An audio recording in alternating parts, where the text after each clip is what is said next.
Et il est quasiment 8h moins le quart sur Europe 1. Vous écoutez Europe 1 Matin avec Thomas Schnell. C'est l'heure des bons plans et de la culture sur Europe 1 avec Vanessa Zaza et Nicolas Caro. Bonjour Nicolas. Bonjour. Pour la recommandation littéraire, ce matin, un roman américain signé Nathan Hill.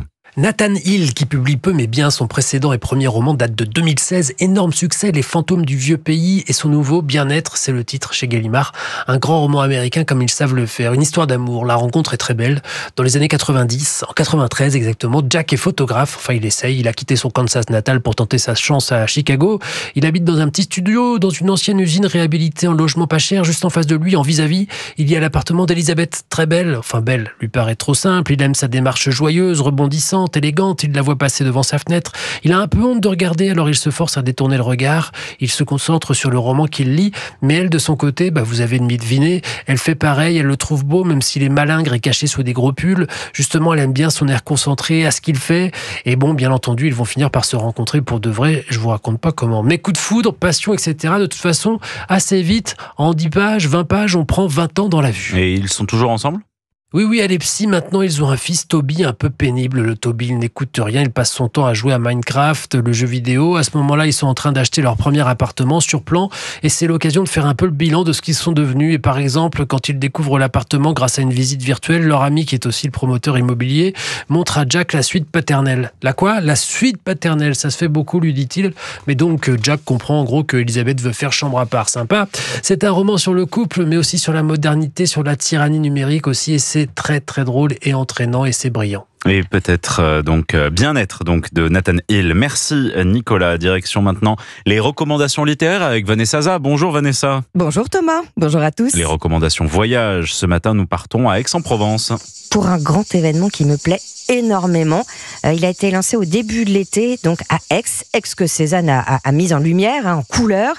Ses alentours aussi, les carrières de Bibémus, j'imagine que ça vous parle, avec cette vue incroyable sur la Sainte-Victoire. Il y a aussi l'Estac, Gardanne. Et là, la bonne nouvelle, c'est que sa Bastide du Jas de Bouffon et son atelier des Lauves ont enfin rouvert après rénovation.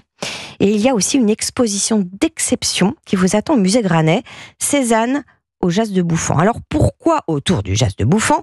En fait, lui, il avait vraiment la bougeotte Cézanne, mais cette Bastide familiale, elle va être vraiment son point d'ancrage pendant 40 ans. Ça va être un lieu de création. Et il faut savoir que Cézanne, c'est un artiste dans le doute permanent, très perfectionniste, qui disait qu'il fallait réaliser comme les grands Vénitiens, comme Tintoret, peindre des grands décors.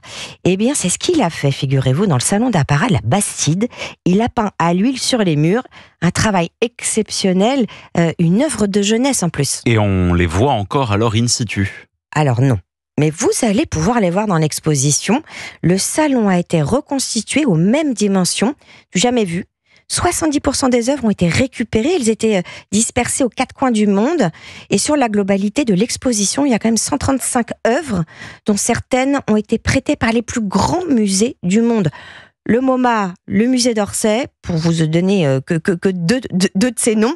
Vous allez donc admirer des œuvres peintes au Jas de Bouffon, comme La femme à la cafetière, une version des joueurs de cartes. Vous allez pouvoir vous imprégner de sa Provence, et c'est justement ce lien intime qui le lie à Aix, qui a motivé les prêts de tous ces musées du monde, mais ce qui ne vous empêche pas non plus de pousser les portes de la Bastide. Ce qui est une petite surprise pendant la restauration, on a découvert dans le grand salon, sous du papier peint, 3 mètres carrés de peinture, un grand ciel bleu provençal et des mâts de bateau. Voilà, ça c'est une belle échappée provençale gravée dans le mur. Ça ne se manque pas et ça va vous donner envie d'explorer les alentours d'Aix. Aix-en-Provence avec Vanessa Zaza. Merci Vanessa et merci Nicolas.